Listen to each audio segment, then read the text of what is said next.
Are you ready for the frosting on the cake as well as the steak on the grill? Where is he? In Radio Land, we're about to bring up a legend, somebody that needs no introduction in person. But if you're listening, don't change that dial. Dangerous Dave Densmore! Here he is, ladies and gentlemen.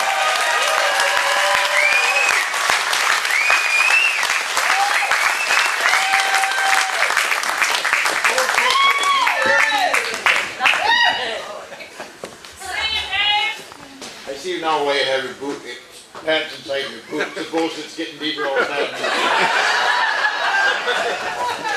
We're on the radio! Oh yeah, I'm at BS, right? Is that right? This first one, I fish a lot alone when I'm down here when I'm not in Alaska. I fish the old Cold Stream and I fish salmon and albacore. And when I was drifting along out there and I got to thinking about, I heard a radio show when I was a kid in Kodiak. It was one of those horror radio shows, I guess, about some guy that was always mad at the world and every day he'd say, I wish I was the only one here. And one day he got up and he was. And I got to thinking about that one night about 150 miles offshore, and I got to thinking, I wonder what that would really be like. And so I wrote this little poem this summer. It's called Alone. If there was no one else in the world, what different face would you show?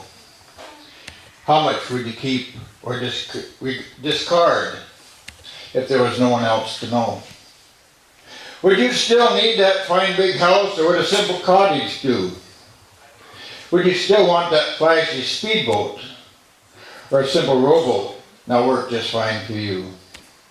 That roaring Harley or speeding rocket, still your desire to cruise the empty town? Or would that plain little pedal bike serve just fine to get around? Would you still lust for a Jag or a Rolls if their status was no longer there? What would yet feel impressive if there was no one else to even care?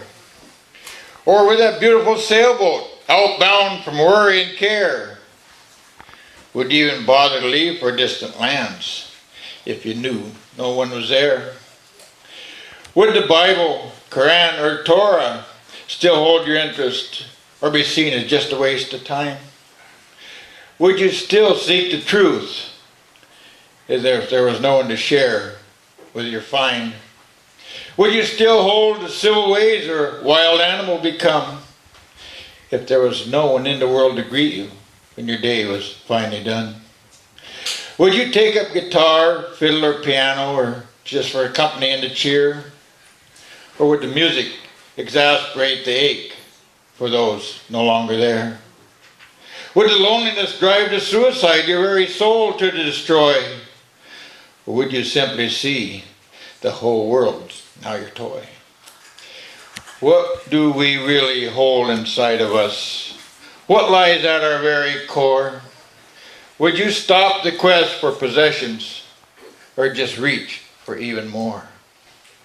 What would you still hold sacred and important? What flag would simply be left furled?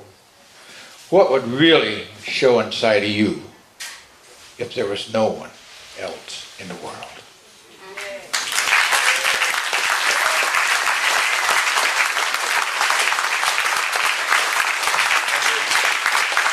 Thank you.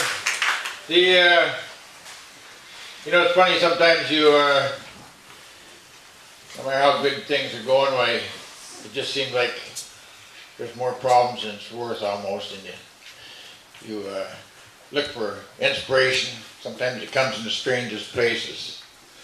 I wonder how many people have ever looked at a seagull, actually looked at a seagull. God, they're pretty. That white, especially when the sun's shining on, that white is just sparkling. And the gray, I like gray anyway, especially light gray. You look at their beak, look at their eyes. There's an intelligence in there. I don't care if they are a scavenger. They do it well. They do it well. And aren't we all scavengers to some extent? Well, anyway, I was thinking about that, and I wrote this kind of a salute to the Gull. The boat lay at anchor in a quiet cove. No special reason, except I could. Everyone else had left for the grounds, and I knew I probably should. My spirit just felt too tired and low as I sat on the rail with cooling coffee in my cup. I pondered what lay ahead for me. It seemed I could feel time catching up. Sure, the sun still shone as bright and the wind had gone dead still, but of the desire to push myself seemed I'd fairly had my fill. So guiltily I remained on anchor. No reason, except I just felt the mope. All my problems seemed so huge I really didn't see how I could cope. Well, he came gliding out from offshore and landed lightly on that glassy sheen, just drifting complacently beside the boat, so calm, cool, serene. I glanced his way as I stood up and dumped cooling coffee with a sigh, but turned back to take another look. It seemed he'd looked me in the eye. Now gulls are everywhere. It seems I see them every day. So smooth and gracefully they glide like a fair little boat underway. But the more I looked, the more I saw the grace, the beauty of this common gull. I wondered how long I'd have to look before I really saw it all. Even the gray of his wings was beautiful. White feathers shone like snow. I saw intelligence in his eye, maybe more than we'll ever know.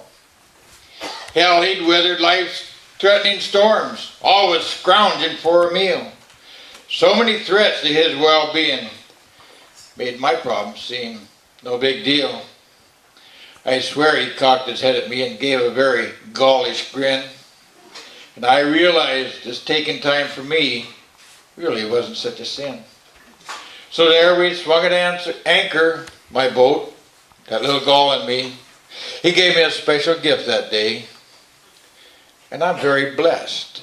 Just have to look to see.